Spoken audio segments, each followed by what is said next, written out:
That's kind of my take on it. Like I don't think AI is gonna take over Hollywood. What's your take on the writer's strike? There's going to be other content that's been created elsewhere in the world. Lauren, what is going on? Welcome to the podcast. How you doing? I'm doing great. How are you doing? I am good. You're coming from all the way in Orlando, Florida, right? Yeah, the Sunshine State, where today it's not raining. Okay, so I'm gonna be honest. I creeped on a lot of your podcasts today, as I do with a lot of people, just to kind of get a feel for you and everything. But you said like when you were a kid, you saw a toy in the store, and then your parents were like, "Well, we're not gonna say no, but there's other ways you can get that," which reminded me a little bit of a book called Rich Dad Poor Dad. Have you read that? Mm. Yeah, because there's kind of a few similarities to that. I didn't read the book, but when I was a babysitter, I had a mom that bought the game, and then we would play the game after the kid went to sleep and she came back from a really bad date. Hmm. So that was, I never read the book, but I played the game and I enjoyed it. I didn't know that there was a story like that. The Mm. oh, what is it called, the game? Of course I can't remember off the top of my head. It's like Oh, Cash something. I'm gonna Google this really quickly. Shut poor dad. Cash flow. Cash Cash flow Flow, board that's what it's game. called. Yeah. It's a really good book if you haven't read it. I haven't, but I should pick it up. I don't read a lot of um nonfiction books. I binge read like YA books and like sci-fi operas. Really? Um yeah, I know it's if ever someone wants to get to know my like best social media profile, it's my Goodreads account. Good reads? Yeah, it's like a social media profile for like books that you consume. So like I have Really? this year of 2023 a target of 35 books. And I haven't read a book in like 2 months. And I like creeped because I've done 28 books year to date. I'm like, oh, I have to Oh catch up or I wow. won't hit my goal. No, it's a really good place to find books that is going to recommend it for you. Like it's not an algorithm based off of like your reading behaviors, but it's also social interaction. So you can read other people's reviews and make decisions if that book is something you're going to finish or not. Because like I stopped finishing books like 3 years ago, and it was the best thing I ever did. I was suffering through terrible, terrible reads. And with Goodreads, I'm like, oh, we have similar rating schedules or rating patterns. So now I have like these anonymous online friends. So I'm like, what are you reading now? Tell me more.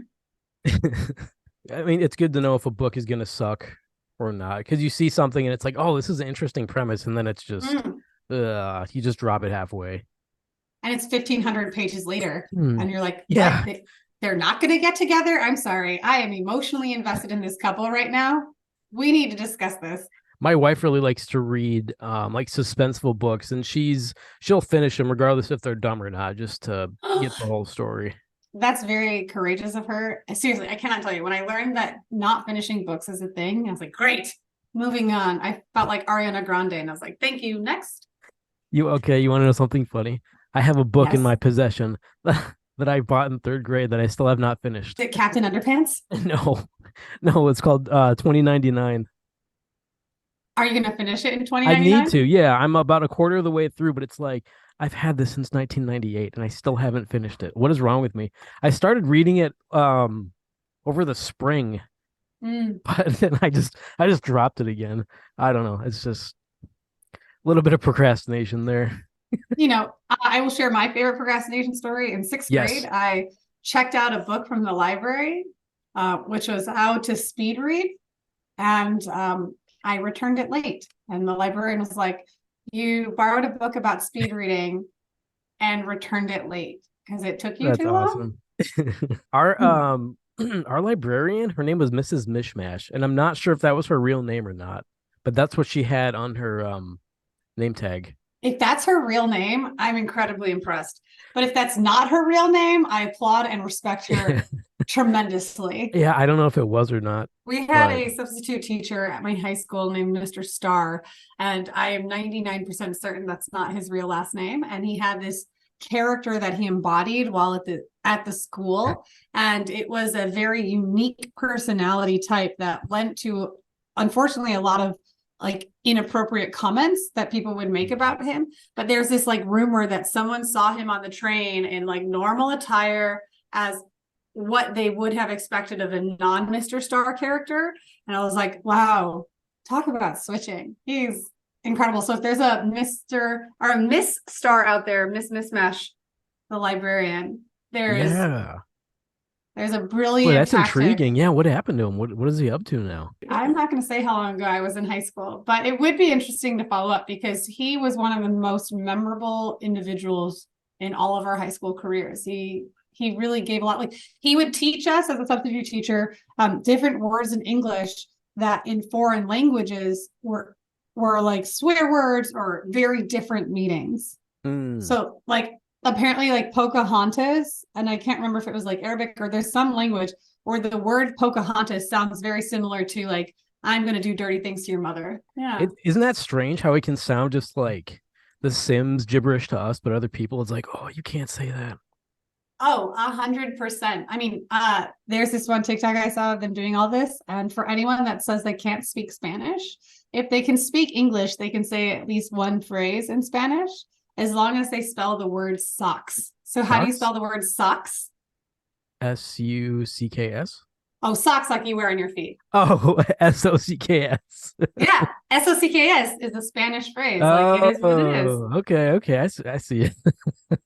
There's a so I thought of this regarding your teacher. There's a guy named Joe Pera who has a TV show, and like I can't tell if he's playing a character or not because I'll watch interviews with him and it's like I'm just not 100% sure. I feel like this guy's got to be like doing a bit here. Oh, I don't know who this is, but I'm going to It's a really small Adult Swim show, but it's like there's no way this guy is real. Because he's 33, but he acts like he's 63. I mean, I've met some individuals that are very much like that. I finished high school in 2008, just to throw that out there. I'm assuming you too. Yeah. When you said you were 98 in third grade, I was like, yeah, that's when Mulan came out. Same. Yeah. But you have this look where you could pull off 25. Well, good. Oh, that makes me feel better. So I was like, I can't tell you my age, but then you said 98, and I was like, maybe we are the same age, but it looks like there's a decade between us. A lot of it is just genetics. Our bodies go through all sorts of metamorphosis, if you will. But it is interesting. Like my husband and I, we've been married 10 years. We don't have kids. We have an adorable dog. What? And the looking of like where my body's, I still fit in clothes that I wore in high school. And I've had conversations with friends who are like, hey, this is different. I was like, you gave birth to a human being. Okay, my body hasn't been ripped apart by a tiny living being. Like you have to know that like when you become a parent, there's this whole like evolution that's going to happen naturally. So yeah, out of curiosity, what's the date you guys got married? Because we just had our 10-year anniversary on October 4th. Ours was 818. No, sorry, okay. 813. So August 18th, but 81818 was our 5 years. So yeah. It was 818. We eloped in Vegas with Elvis, something you can't do anymore. And I remember calling one of my brothers, Brendan. He was on the train in Chicago. I said, hey, what are you doing right now? He's like, I'm on the train. I said, can you get to an internet access? Like, can you get internet access in 20 minutes? He said, why? I was like, I'm getting married. Here's the link. You can join via like a webcam kind of situation because Zoom wasn't popular then. And that was in 2013? Yeah. Wow. Hey, it's a good year to get married.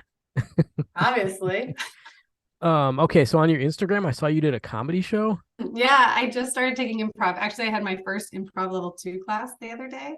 And I'm a hobby fanatic. I take up a lot of hobbies. Like I fence, I dragon boat, I poorly do Zumba. I like learning different languages. And improv felt like another one to add to the list, but I was obsessed. And we had a showcase. So I was on stage and there were like 200 people at least in the audience. And it was me in all my glory. What was that experience like? Having everybody look at you in the spotlight? Was that nerve-wracking at all, or were you like ready? I would say like, so we had a green room and right before we went up, like I could feel this like electricity. I'm like, oh, okay, I'm nervous. And then when the stage doors open and we were on and the spotlight was on, I was like, oh, I've got this. The only thing I remember of looking at the audience for was like, where's my husband? Oh my gosh, did he not find parking? Is he not here on time? And so I was having this whole dialogue with myself looking for him. But no, it was a lot of fun. But the moments the door opened and I walked onto the stage, I was like, cool. I'm good. Before I was like, Yeah. oh, I've talked to a couple people. I talked to one guy who was a pro wrestler and another guy, Nine Inch Nails. And it mm. doesn't matter if you've done it 100 times, you always get that nervousness, which I find just fascinating. It's like, that's so crazy that you still get that like butterfly in your stomach kind of feeling right before a show. I love that. Like, if only I could like stay with like couples, like that butterfly feeling of like when you're in that honeymoon phase. But I Yeah. like hearing that because that nervousness I had was really humbling because other Mm. individuals that were on stage with me did not feel that same sense of security as soon as they were in the spotlight. So it was amazing. I like had this rush that I'm now ready to go back for.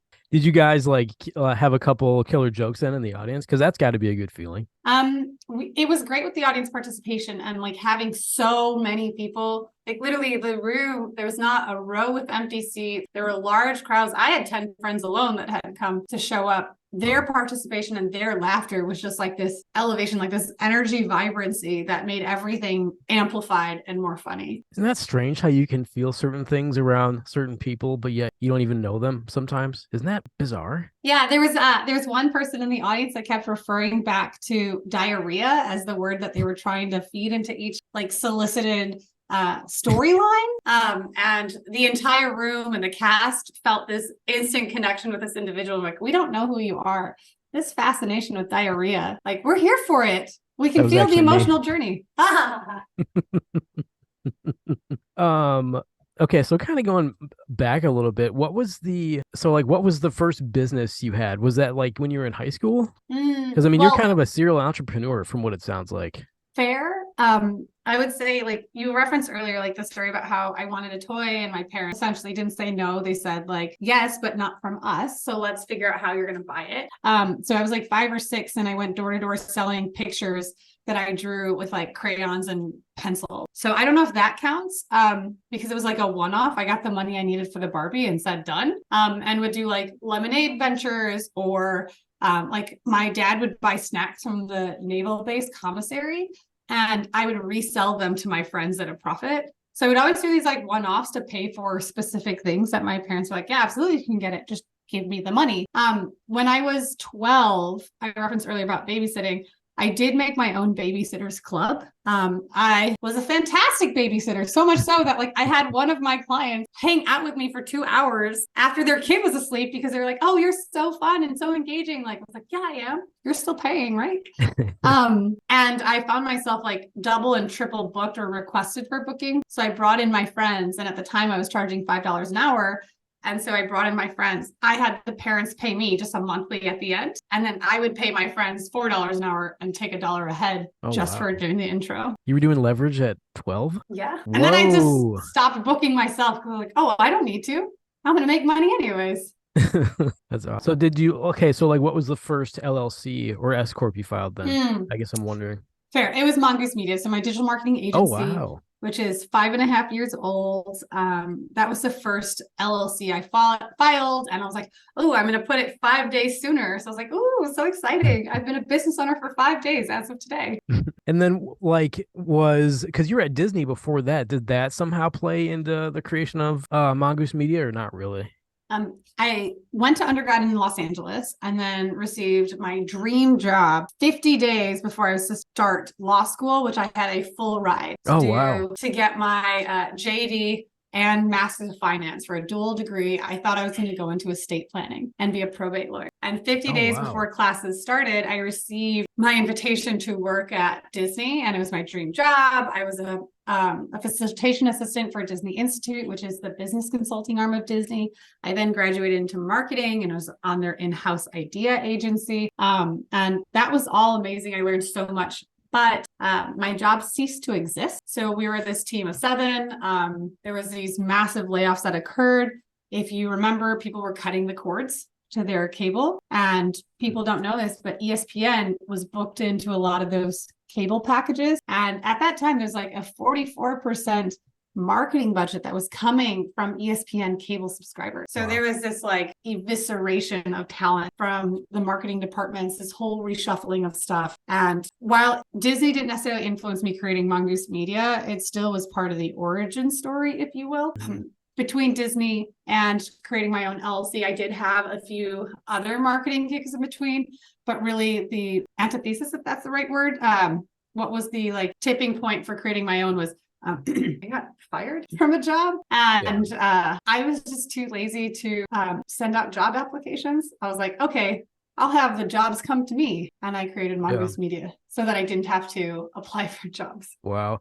I mean, yeah, you can't really blame them for, letting you, if suddenly there's a huge amount of money missing in the budget, Yeah, of it's course not not.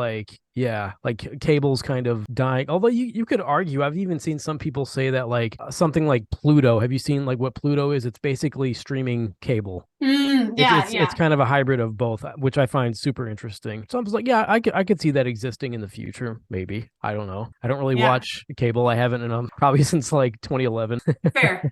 I mean, it But was just like an epidemic that was happening. And when you have to yeah, leverage or like when you have to balance these marketing books, like we're not talking about like tens of millions, like we're talking about hundreds of millions of dollars. And you need to have these rectified, balanced books immediately. And it was no problem for me. Like I understood, like you said, I hold no fault to it, but I did see a different side of the professional industry as like you're a cog in the wheel. You're one of 70,000 people that worked in Orlando for the Walt Disney Company, and I yeah, saw it worse affect individuals who had been with the company 20 or almost 30 years. Like wow. months before pension would have kicked in, their job no longer existed. Like that's hard. I was young, I would bounce, I'll make this work.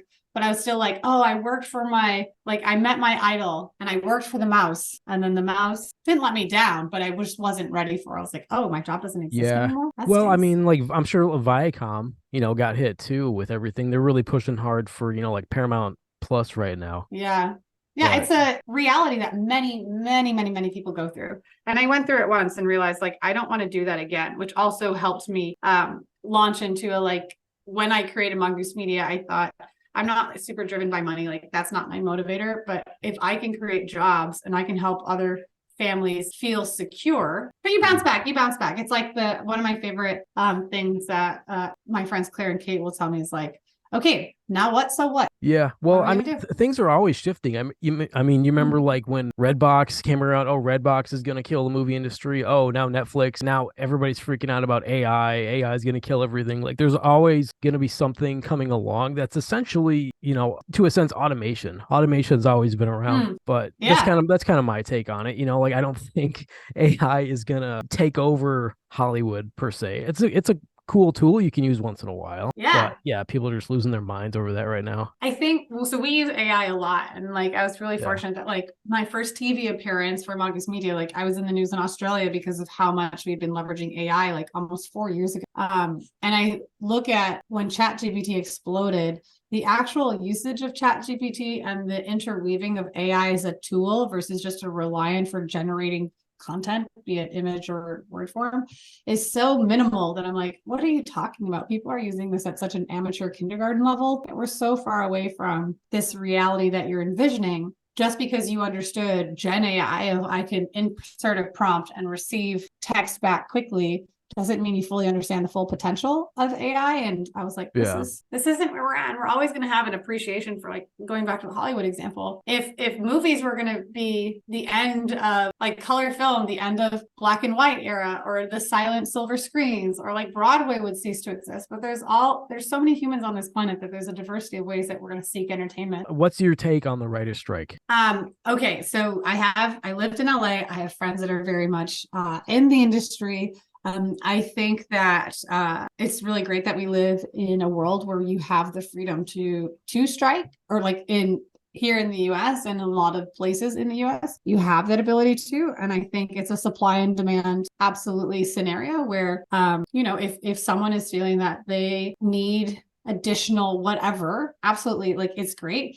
I just think the long-term effects is going to be foreign film and foreign productions are going to have a stronger handle in the United States. And I think we're going to see a diversity of film and actors that are going to come up because there's going to be this deficit of content. And part of that is like Crunchyroll, which is an anime subscriber. Like it's Netflix, but for anime. They have an anticipation of growing like 400% in the next 2 years. And I think a lot of that's going to come from like when there's not, Bridgerton season 3 or whatever shows you're waiting for on Netflix to be dropped. There's going to be other content that's been created elsewhere in the world that is going to be included in the very subscription basis. And I think it's going to have a really big shift in this coming generation that in 5 years from now, you're not going to see the stereotypical like tall, blonde-haired, blue-eyed star, and you're going to see a lot more anime or foreign TV, foreign shows that are going to be taking home Grammys, Oscars, and all those type of awards that like the US is going to lose Hollywood influence because it's not going to be just Hollywood. We're going to have these other Hollywood markets. I can see that. Yeah. I mean, anime is becoming so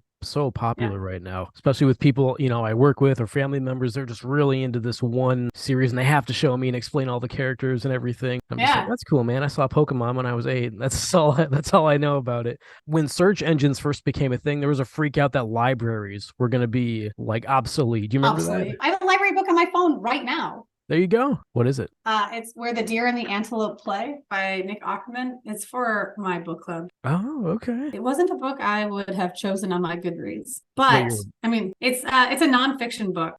So it's his interpretations. Like he describes himself as, I'm an actor who explores the outdoor scenery, and it gives his take on, how the nature reservations and national parks in the US are, and like his take while he's exploring these different hikes and that perspective. I'm not a big hiker, I'm not a big nature person, and I'm not a nonfiction person, but it's okay. I have book club and the meeting's tomorrow, so it'll be finished in time. But I'm grateful for a library because I wouldn't buy this book, but I get the chance to consume this content and contribute to this conversation. And you probably wouldn't have read it otherwise. Yeah, I definitely was.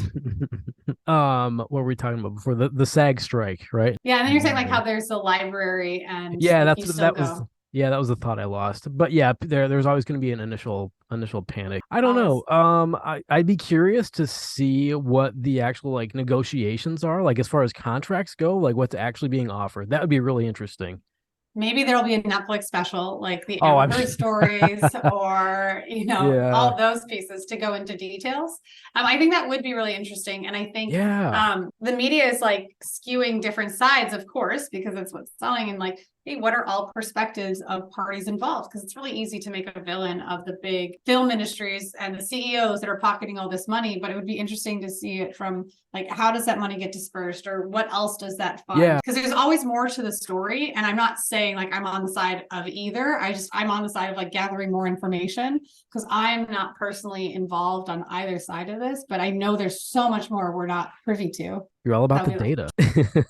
There's me eating popcorn, ready to see that behind the scenes. Like, what are those conversations? But that's like with everything, right? Like with the NHL lockout, with all of these like major impactful negotiations that affect thousands of lives. Like Starbucks has a strike going on right now, and how does that disrupt the commute? Like Chicago has a bunch of unionized stores, and they're picketing constantly, and so that disruption to someone's morning routine. Is there a study that's going to be done that's going to say like, hey, maybe there's one particular unionized Starbucks that's near the trading center that a lot of financial experts consume at, and their morning routine is disrupted? Does it have an impact to like the amount of financial success that they have, and all sorts of little micro moments? We just need better negotiators in certain elements. You know what I mean? Like there has to be some kind of meeting in the middle. I've just noticed it seems like a lot of corporate leaders aren't the greatest at negotiating. There's a guy named Chris Voss. Have you heard of him?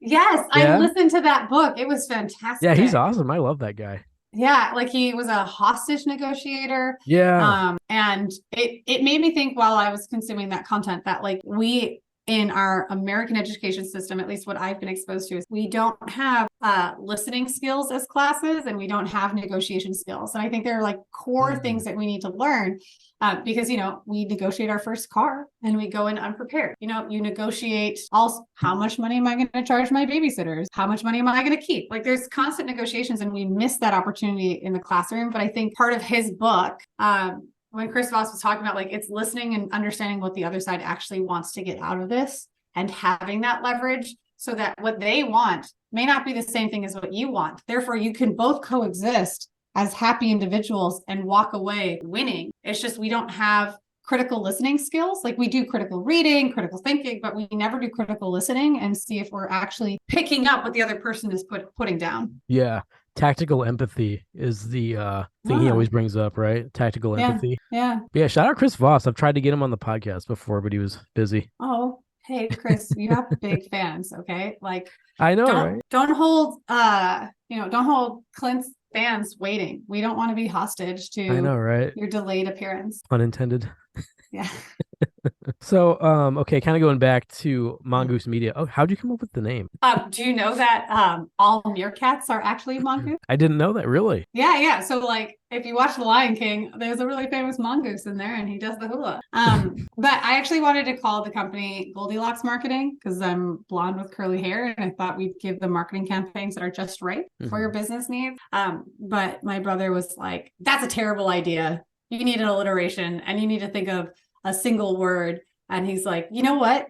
Mongoose. Have you seen this video of a mongoose taking on a lion or a mongoose taking on two snakes? They're powerful animals. You're going to be competing against these giant agencies that work for Disney and Universal. And you're this like little underdog. You, instead of being like David to Goliath, be a mongoose to all the other deadly, dangerous animals out there. There you That's go. Mongoose Media was born. Nice. Or a honey badger. That's another one, right? Yeah, it didn't have the same ring to it. And Honey Badger Media. Look, I have a list, okay? And the more words you throw in there, the higher risk it is for it to slip out. Oh, okay. Before I forget, I need to show you this video. It's super clever marketing. I know this. It's like it looks like someone lost a wallet. Yeah. Oh, there we go. So it's like, oh yeah, here's a wallet with cash sticking out. Let me open this. Wow, that's 150 euros. That's like 180 US dollars. Psyched pizza, baby.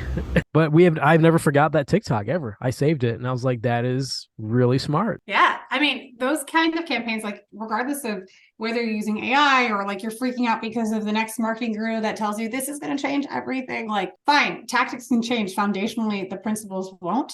And, you have to have something that interrupts someone's exposure. Like we have over 2,000 ads that we're exposed to on a daily basis. Did you know that? 2,000. I had no idea. 2,000 ads on a daily basis is what we're exposed to. So when you have something that can interrupt our like thought patterns or like stand out to that capacity, you're always going to win. And like it was so good because who doesn't draw their attention? Like we're in an attention-driven economy. Hey, it's money. Yeah. I was really fortunate. I got to be part of like Meta's global. Oh yeah, I forgot. Yeah, you worked with Meta. Yeah. Yeah. So they invited me. So I'm a member of the Business Leaders Network, which is like a hand-picked selection of a few hundred small business owners in the United States where we get to work with Meta and like share feedback on different products. And then I got further invited to be a part of the global innovation team where we got to study emerging products. And like a lot of the work we did was with the Quest because AR, mixed reality, and virtual reality have a very strong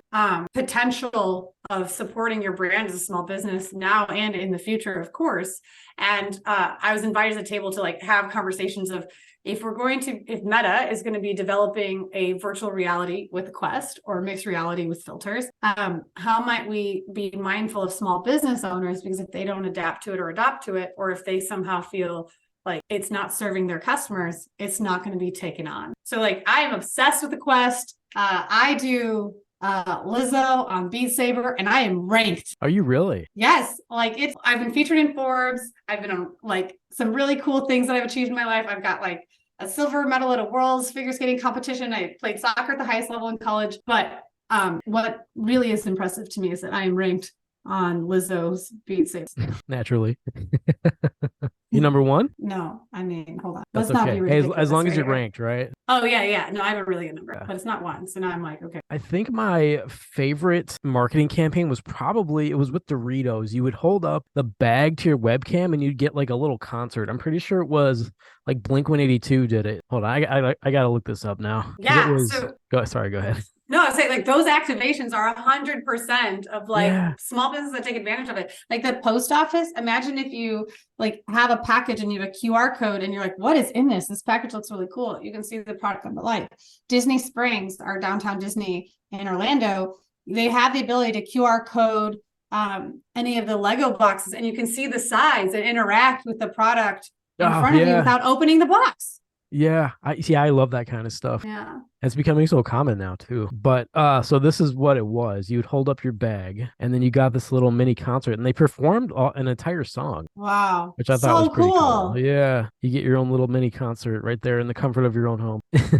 See, now I'd want to be like, does each bag have their own track? Oh, I don't know if they did or not. I'm not sure. That'd be smart though, especially if there was like a new album and that was like the only way to hear a new song. Yeah. Oh my This is why gosh. you're A number one. preview. Pepsi Max did a great one too with an augmented reality.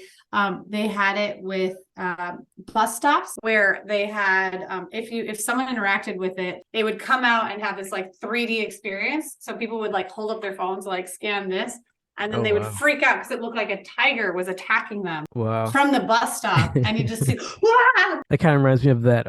There's like a fake shark in an aquarium somewhere. It's a TikTok, and like the shark smashes up against the glass, and people freak out, and it's like, oh no. Oh no, I It sounds don't know similar. that. But yeah, that does sound good. It's just Yeah, it's a way, it's immersive experiences. And I think that whether digital marketing continues to shift to the one-to-many delivery, we're like on our phones, we have these like isolated pockets of interaction, like we don't have blockbusters anymore to develop our small talk game. You're still going to see brands winning when they have these immersive experiences. Like Amazon and online retail is still blowing up and keeps growing, but the brick and mortar stores that are successful are the ones that are giving you a reason to go to the store beyond just buying a product, right? The Nutella store in Chicago, every M&M store ever, like Hershey all those Park. 100%. Yeah. Have you worked with Universal Studios? I haven't, but a lot of my Disney friends switched over because again, there was like these layoffs and Universal like, oh, we will take the Disney talent. Come this way, please. And everyone has had such a great experience. Like Universal has a lot more character freedom. So at Disney with my marketing team, like we had to pass like the IP team, the legal team, and then of course story protection. And there was one project that had crossed my team's desk that was related to The Incredibles, and the project couldn't go forward because one of the villain's storylines contradicted a PlayStation 2 video game, like 5-second dialogue. And so with character and story integrity, like there was a lot more like confinement of what you can do to build in-park activations with stories. But Universal has a lot more like play and boundaries they can push. They cater to a different audience. It's like the teenagers and the young adults, where Disney is like, we want kids with families and grandparents. Yeah, but so did you get to see the actual animation studio? Yeah, I've been to the animation studio. Oh I've been wow. in a lot. Yeah, I've had a really great experience working with Disney, and then also just like by living in LA, you had a lot of really great friends that were well connected, and it's I grew up fortunate that my friends' parents and families were members of the Disney Vacation Club, their timeshare. So my mom was like, hey, we can sleep on the couch and on the floor if you let us come with you. You can have like we'll have our kids hang out with your kids. It's going to be a great time. And so like we like all jumbled into a car and like were able to go to Disney a few times because we slept on the floor and we fit in the back seat of the car. Wow. So I grew up as like a really big fan of Disney. It was almost like a lake house, if you will. Because we were able to go back a few times and seeing the other aspects that grow into a cartoon that becomes a theme park, that becomes this retail mega giant, which becomes like the storytelling of an entire generation, is amazing. And also, like, fun fact, Disney's Hollywood Studios, formerly known as MGM, like they created films there. So you can see the animation studios, like Hercules was worked on there, Brother Bear was worked on, parts of Lilo and Stitch. Like there's so many things of like, as a Disney nerd, I was like, oh my gosh, this is everything. If I'm not mistaken, you can quote the entire Hercules movie, right? Oh my gosh, yes, I can. I'm so impressed right now. I 100% can. That's a great movie, though. I love James Woods as Hades. Hey, He's is my just hair? he's just kind of an annoyed Hades the entire movie. Yeah. Like, come on. And sometimes, you know what, I empathize with him, right? We have over like 30 people that I work with on Mongoose Media, and I'm come on, why can't we get to the target goal? Like Hades is trying to destroy Hercules and his immortality. I'm like, I just want to launch this marketing campaign. Come on. And I have like the pain and panics on my team. I'm like, you got this. Wait, you missed the last drop. That's awesome. And like, is everybody just kind of like they're missing the references that you're doing? Like it just goes over their head. Yeah, I have That's a how it is really with young me. team. Oh, really? Yeah, I have a lot of Gen Zers on our team.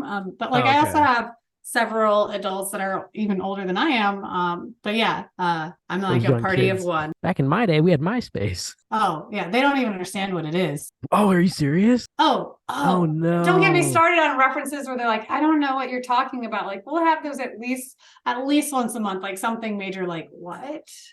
And it's interesting, like we live in a day and age where we have the savviest consumers. Like, do you recognize this? Like, we all want to be experts before we buy anything. Like, I want to know all the Um, ingredients. I want to know where was this source. I want to know who's bought this before. Whereas, before like, oh, I like it, I want it, I buy it. I see. Yeah, yeah, I get what you mean. Yeah. Yeah, Like like your chair. How many reviews did you read about that chair before you made that purchase? my wife got it for me because PewDiePie has this chair. What up, Felix? There you go. Like the influencer at that. Yeah. Well, she still did some research, right? She found Yeah. someone Yep. that had already Yeah. liked it, and whether he was sponsored by it or something. There's often a lot of decisions and research that goes into how we buy specific products now. Yeah. And it's just there's only like so much capacity in our brains and so much time in a day. It's all about the data. Always. I feel like I need to get you a shirt that says that. It's all about the data, baby.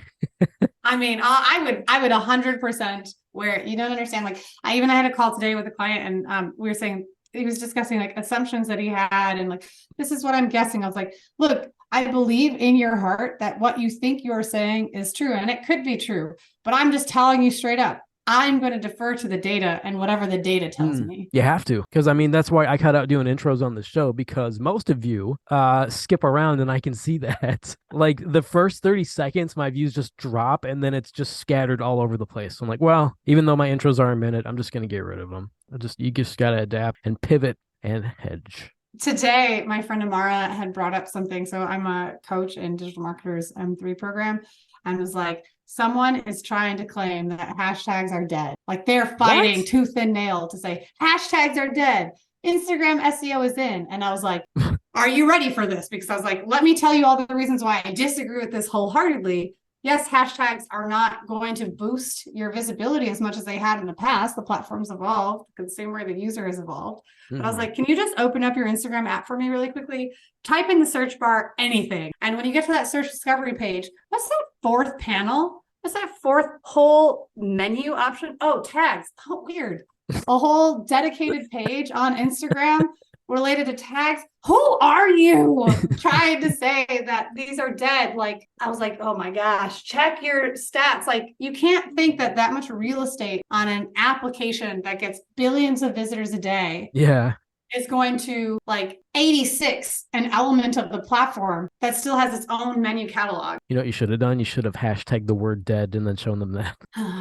That would have been so good. So do you rep just like companies or do you rep like people as well? Both. We Oh, work really? with, we have some celebrity clients that have brands, they have products, they have courses that they sell.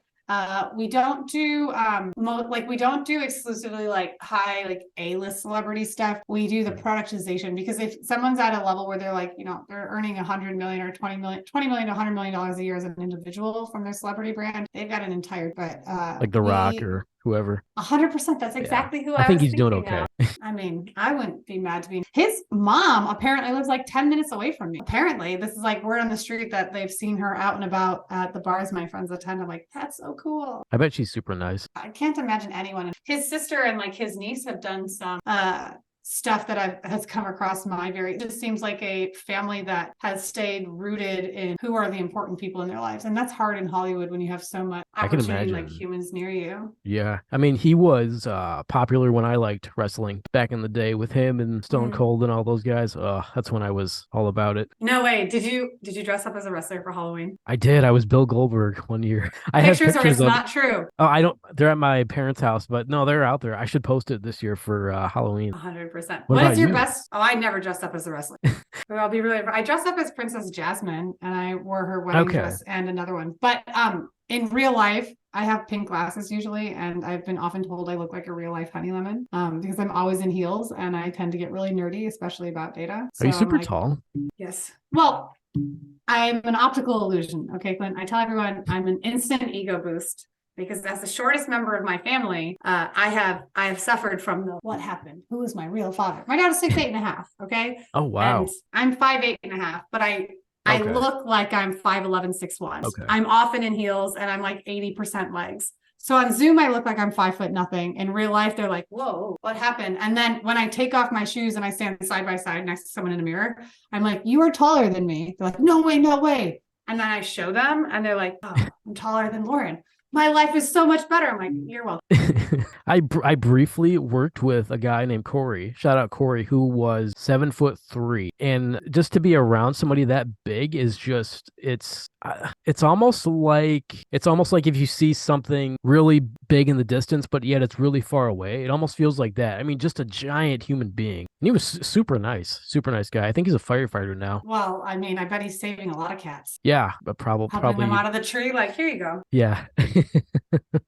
Yeah, shout out Corey. Wow, Corey, if you don't have a Halloween costume this year, I think you should be one of two things. Either like Mr. Wilson, the neighbor from Boy Meets World, and just like carry a fence and then just be like, hey, like I'm wearing a hat and you can't see me. I'm the neighbor looking over the fence from Boy Meets World. Or just be the rear view mirror and say like objects appear larger than they seem.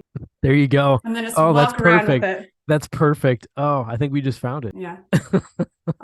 Awesome. My best Halloween costume though was I was Avatar one year. So when Avatar came out, I painted my body from like forehead to like low waist in all blue paint, which took wow, you went all out. 2 hours to paint my entire upper half. Wow. And 2 hours to paint and over 3 hours to take off. I was like a peeled egg. There was no baby peach hairs anywhere on my body. Isn't there from one of the Guardians of the Galaxy movie, isn't there one of the characters she has like all blue all over her? I don't know the character's name though, but I feel like I've seen behind the scenes footage of them like painting her whole body. I'm just like, oh, that's got to be rough. Every morning you wake up at like 3 or 4 just to get painted. Yeah, I think it's like Gamora's sister. Yes. Yeah.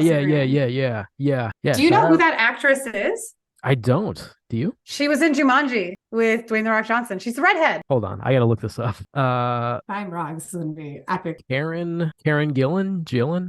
Yeah. Yeah. Okay. Yeah, that's her. Yeah. Oh, wow. Yeah, she is. She's such a range. Like she plays this like sister that's been through a lot of trouble and is on this quest to prove her father happy. Yes. Or proud. And then she's this hilarious +1 and the Jumanji franchise. Isn't that crazy how some actors can disappear like into their role? Like Heath Ledger as the Joker's one. Glenn Close can pretty much transform into anybody. Even Dustin Hoffman is Hook. Like you see them, but they're not there anymore. It's so crazy. Yeah. I just watched the Beanie Baby film. And it had the gentleman from The Hangover, Zach Galifianakis. Mm-hmm.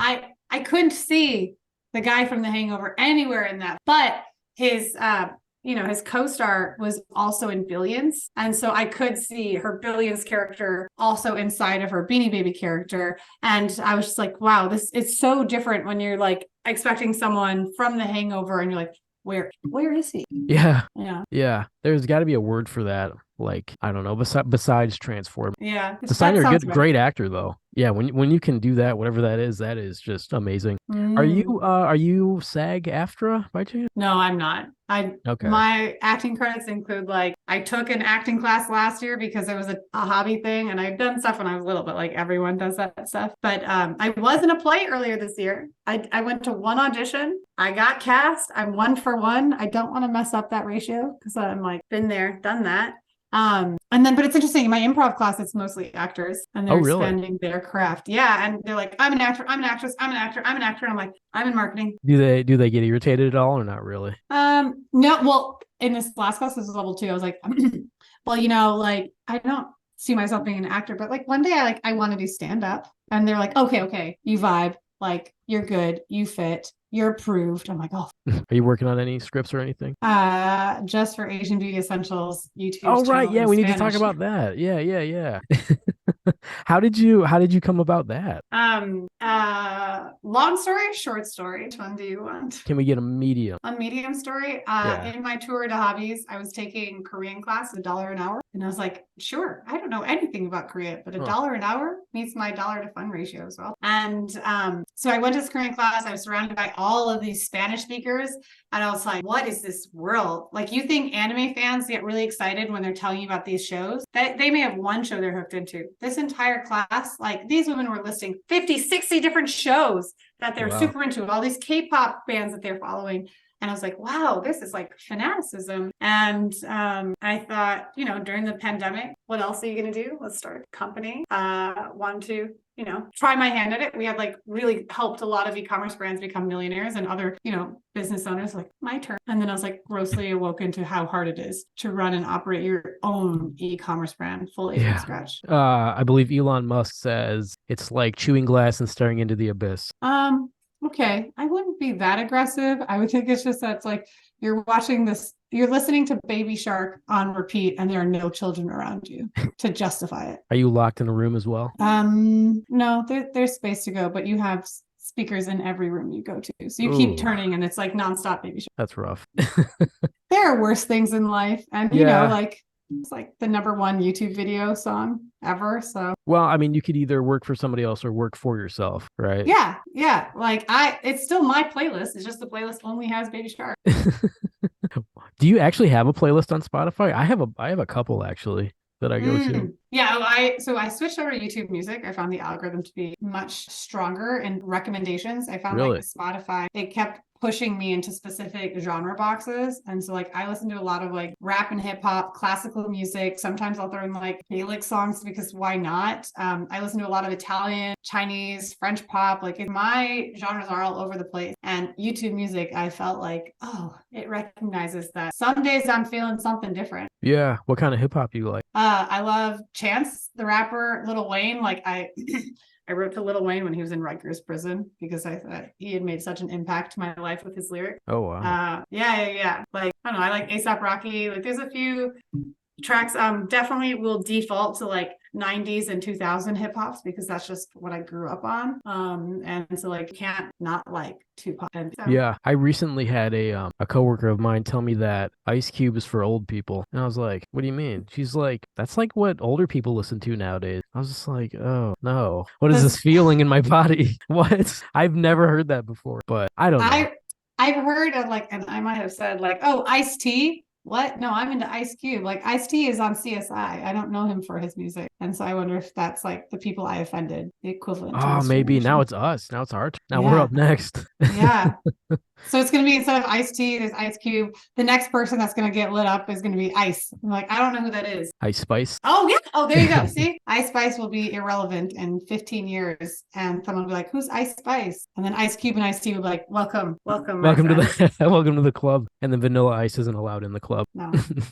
Yeah. Sorry. Okay. So where can people find you if they want to connect with you? Mongoose Media .us is my company's website. You can find me on all the socials at Lauren E. Petrullo, because some Lauren Petrullo beat me to it, and she's a very beautiful, smart, tall blonde with a doctorate, and I'm like, okay, I accept my life and for Elizabeth. Or I mean, I think you're doing pretty well. You only work with some of the top. Yeah.